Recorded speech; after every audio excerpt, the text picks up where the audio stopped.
দিয়েছো, পশ্চিমবাংলার মেহনতি মানুষের 100 দিনের টাকা তোমরা বন্ধ করে রেখেছো, গৃহ আবাস যোজনার টাকা তোমরা বন্ধ করে রেখেছো, সেই জন্য তোমাদেরকে ভোট দেবো।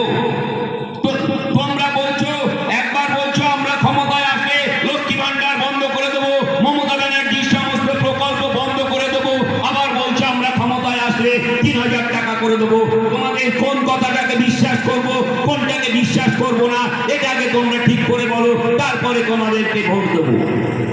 তোমরা যখন ভোট থাকে না, সে সময় তোমরা কোথায় থাকো সেই কথাটা তাদের কাছে প্রশ্ন করুন, তারপরে তাদেরকে ভোট দিন।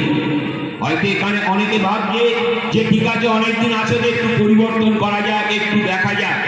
আমি তাদের উদ্দেশ্যে বলবো, আপনি ডাল ভাত খাচ্ছেন, সেটা স্বাদ পাল্টানোর জন্য মাছ ভাত খাওয়া যায়, মাছ ভাতের এ করে মাংস ভাত খাওয়া যায়, কিন্তু সাইনাইড খেতে যাবেন না। সাইনাইড খেলে কিন্তু তারপরে কি হবে সেটা নিশ্চয়ই আপনারা বুঝতে পারছেন। এই ভারতীয় জুমলা পার্টি হচ্ছে একটা potassium cyanide, potassium cyanide, potassium cyanide.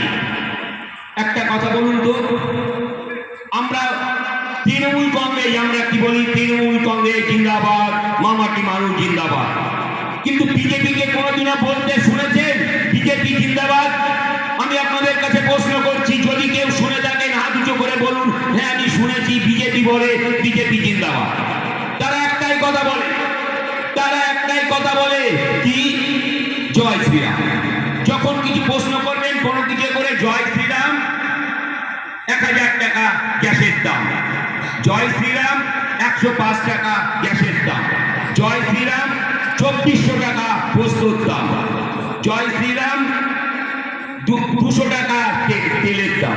যা বলবেন সবটাতে শুধু জয় শ্রীরাম, কিন্তু তাদের কোনে নেই। তাই আমি এখানে আমার বক্তব্য বেশি আর দীর্ঘায়িত করব না, আমাদের সময়ও সংক্ষেপ, 9টা পর্যন্ত টাইম আছে। 9টা পর্যন্ত টাইম আছে, আমরা কোনো করতে চাই না, যেটা সরকারি টাইম আছে আমরা অনুগত, সুতরাং যেটা নিয়ম আছে সেই নিয়মের মধ্যেই আমরা করব।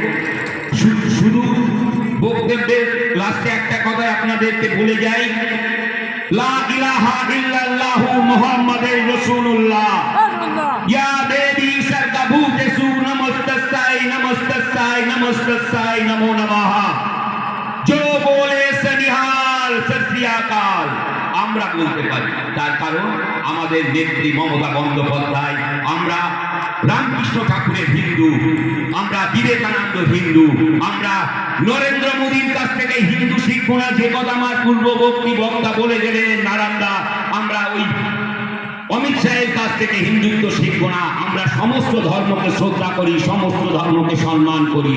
তাই বন্ধুগণ, বেশি বক্তব্য দীর্ঘায়িত না করে আপনাদেরকে শুধু বলবো, আগামী 29শে এপ্রিল নিজ নিজ ভোট কেন্দ্রে যান, নিজের ভোট নিজে দিন, 3 নম্বর বোতাম টিপে মমতা ব্যানার্জির হাতকে শক্ত করতে আমাদের বীণা মণ্ডলকে ঘাসের উপর জোড়া ফুল চিহ্নে ভোট দিয়ে বিপুল ভোটে জয়যুক্ত করুন। বন্দে মাতরম, জয় হিন্দ, তৃণমূল কংগ্রেস জিন্দাবাদ। সবাই একবার বলুন জয়।